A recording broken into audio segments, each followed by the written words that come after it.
శ్రీ అన్నం శివకృష్ణ ప్రసాద్ గారు మనకు అందించిన కథానిక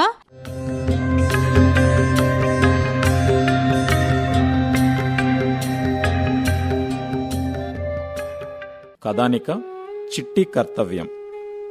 చిట్టి చిట్టి అమ్మ పిలుపు గది పైకప్పులో ప్రతిధ్వనిస్తోంది. ముసుగు కప్పుకొన్న చిట్టిలో ఎలాంటి ఉలుకు పలుకు లేదు. మరో 2 సార్లు పిలిచిన పద్మజ, ఏమే నువ్వు ఆడపిల్లవేనా అసలు?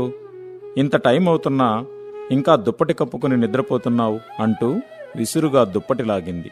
అక్కడ చేతులతో ముఖం కప్పుకుని కన్నీరు కారుస్తున్న చిట్టి దిగులు మేఘం కప్పుకున్న ఆకాశంలా ఉంది. చిట్టిని చూడగానే ఒక్కసారిగా కంగారు పడిపోయింది పద్మజ. అమ్మా అమ్మా ఇటురా అంటూ కేకేసింది తల్లిని. ఏంటమ్మా ప్రతిదానికి చిరాకు పరాకు పడతావు అంటూ లోపలి నుండి వచ్చింది కాంతమ్మ. నుదిటిన రూపాయి బిళ్ళంత బొట్టు, అనుభవం పండిన తల, డక్కా మొక్కీలు తిన్న దేహంతో కాంతివంతంగా ఉంది కాంతమ్మ. వచ్చి రాగానే నవ్వు ముఖంతో చిట్టి తల్లి అంటూ మనుమరాలి తలపై చేయి వేయగానే కళ్ళెత్తి చూసింది చిట్టి. ఏడ్చి ఏడ్చి చిట్టి కళ్ళు ఎర్రబడ్డ కంకుల్లా ఉన్నాయి. ఏంరా చిట్టి తల్లి ఏమైంది అనగానే ఒక్కసారిగా చిట్టి అమ్మమ్మ కౌగిట్లో గువ్వలా ఒదిగిపోయింది. అమ్మమ్మ, నేను హాస్టల్కి పోను, ఇక్కడే డే స్కాలర్ కాలేజీలో చదువుకుంటాను, అమ్మకి నానమ్మకి చెప్పు అంటుంటే చిట్టి తల నిమురుతూ 2 వారాల క్రితం జరిగిన సంఘటన గుర్తుకు తెచ్చుకుంది కాంతమ్మ. చిట్టి 10వ తరగతి పరీక్షలు పాస్ అయ్యావు కదా, ఏమవుదామనుకుంటున్నావు? చిట్టిని వాళ్ళ నానమ్మ అడుగుతుంది. నేను MBBS MS చేసి ఆర్మీ డాక్టర్ అయ్యి సేవ చేద్దామనుకుంటున్నాను నానమ్మ అంటూ ఉత్సాహంగా చెప్పింది చిట్టి. ఆ మాట వినగానే చిట్టి వాళ్ళ నానమ్మ కళ్ళల్లో నీళ్లు తిరిగాయి. ఏం నానమ్మ, నీకు తాతయ్య గుర్తుకొచ్చాడు కదా, సారీ నానమ్మ అంటూ గోడ మీద సైనిక దుస్తుల్లో ఉన్న తాతయ్య పటం వైపు చూసింది. ఎందుకు చిట్టి? మీ తాతయ్య ఒక గొప్ప సోల్జర్. ఆయన ఈ దేశం కోసం ప్రాణత్యాగం చేశాడు. అలాంటి ఆయన వారసత్వమైన నీవు ఆర్మీ డాక్టర్ అవుతానంటుంటే నాకు ఆనందం కలిగిందమ్మా అంటూ అక్కడి నుండి వెళ్ళిపోయింది నానమ్మ వేదవతి.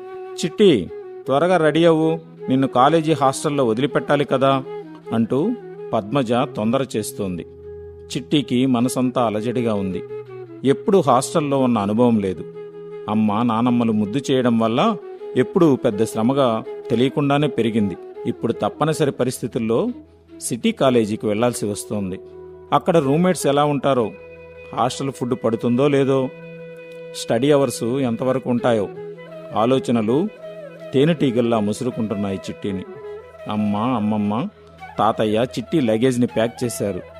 కొత్త బట్టలు, యూనిఫామ్స్ ఒక ట్రాలీలోను, కాస్మెటిక్స్, స్నాక్స్ మరొక బ్యాగులో సర్ది కాలేజీ బ్యాగు, బుక్స్తో బయలుదేరుతుంటే, తాతయ్య నేనేమీ తినను, స్నాక్స్ అన్నీ తీసేయండి అంటూ దిగాలు మొహం పెట్టగానే, కాబోయే డాక్టర్ అమ్మకి బలం కావాలి కదా తల్లి అంటూ బుగ్గలు నిమిరాడు తాత రామయ్య.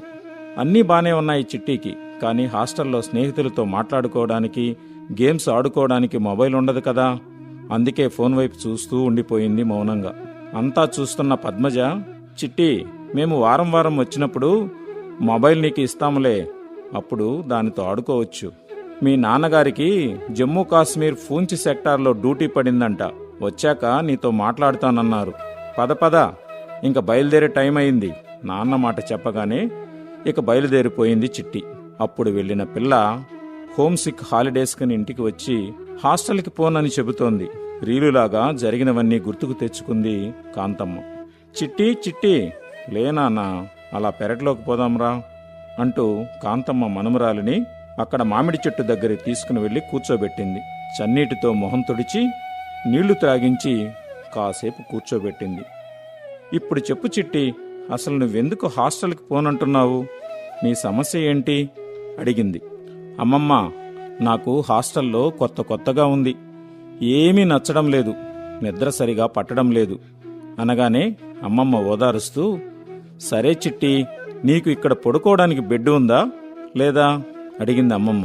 ఉంది అన్నట్లు తలూపింది చిట్టి. మీ నాన్న బోర్డర్లో డ్యూటీ చేసేటప్పుడు గడ్డగట్టే చలిలో ఏ బెడ్ మీద పడుకుంటున్నారు అనగానే వెంటనే నాన్న గుర్తుకొచ్చాడు చిట్టికి. అక్కడ అవేమీ ఉండవు అమ్మమ్మ అంది చిట్టి. ఇంకేంటి నీ సమస్య చెప్పు అడిగిందామె. నాకు హాస్టల్ ఫుడ్ పడడం లేదమ్మమ్మా చెప్పింది చిట్టి. చూడు చిట్టి, మీ తాతయ్య పొలంలోకి వెళ్ళినప్పుడు అక్కడ బురదలో పనిచేసినప్పుడు ఎలాంటి ఆహారం తింటాడో చూసావా ఎప్పుడైనా అడిగిందామె. రాత్రిపూట చద్దెన్నం తిన్నాడు అమ్మమ్మ.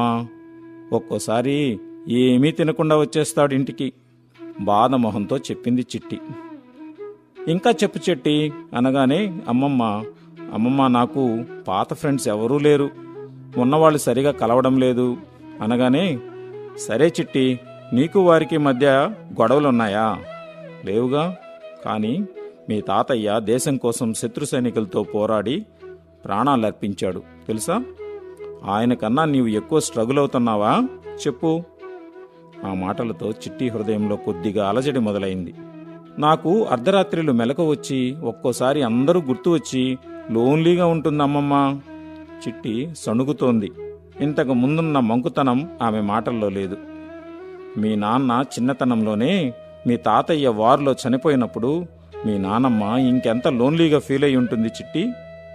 మీ తాతయ్య ఆశయం కోసం మీ నాన్న బోర్డర్లో సైనికుడిగా వెళ్ళినప్పుడు మీ అమ్మ మీ నానమ్మ వాళ్ళని విడిచి వెళ్ళిన మీ నాన్న వీళ్ళు ఎంత ఒంటరితనం అనుభవిస్తూ ఉండాలి ఎప్పుడైనా ఆలోచించావా చిట్టి? వాళ్లతో పోలిస్తే నువ్వు హాస్టల్లో అనుభవించే ఒంటరితనం ఏపాటిది? చూడు చిట్టి, కొన్ని సాధించాలంటే జీవితంలో కొన్ని త్యాగం చెయ్యాలి, లేకుంటే మన జీవితానికి అర్థమే లేదు అంటున్న అమ్మమ్మ మాటలు సూటిగా గుచ్చి తన కర్తవ్యాన్ని గుర్తు చేస్తున్నట్లు అనిపించి సిగ్గుతో తలదించుకుంది చిట్టి. చిట్టి మనసు తేలికపడింది. తనను ఓ ఆర్మీ డాక్టర్ని చేయడం కోసం ఇంటిల్లిపాది పడుతున్న కష్టం గుర్తు వచ్చింది. థ్యాంక్ యూ అమ్మమ్మ అని గట్టిగా హత్తుకుని, వెళ్ళి నా హాస్టల్ లగేజీ సర్దుకోవాలి, నాకు కాస్త హెల్ప్ చేస్తావా కాంతమ్మ అంటున్న చిట్టిని చూసి నానమ్మ వేదవతి, అమ్మ పద్మజలు ముసిముసిగా నవ్వుకున్నారు.